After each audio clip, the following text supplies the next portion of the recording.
Hello, I'm Bernard Hickey from interest.co.nz and welcome to a special housing report brought to you in association with ASB.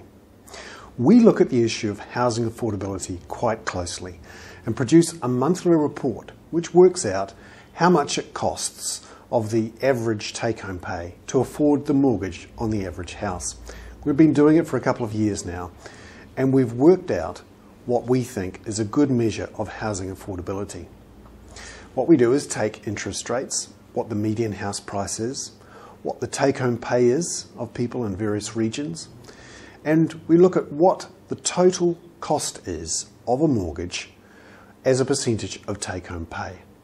So it depends on what's happening to interest rates, what happens to house prices, and what's happening to take-home wages after tax cuts and the likes of working for families.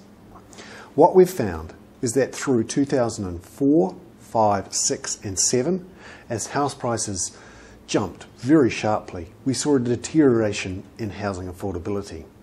So we went from it costing around 40% of the median take-home pay to service the average mortgage to costing more than 80% of the average take-home pay to service the average mortgage. That was at the end of 2007.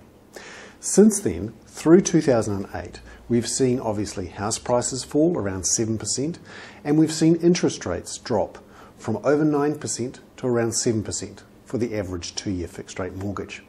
This has had a massive effect on affordability, a real improvement. So we've seen the average cost of the average mortgage for the average income drop from around 80% of take-home pay to just under 60% in December. Now that's obviously great news for home buyers and shows that affordability is beginning to return to the market. If we see this rate of improvement continue through the rest of 2009, we're actually predicting that housing could become affordable for most people by the end of 2009. Obviously everyone's different. This is really talking about the median income, the median house price, and it depends too on the ability of banks to lend money. Obviously many banks now are asking for higher deposits and they're being a lot more careful about lending, particularly to property investors. So it may not be as easy as it was in 2003, 2004.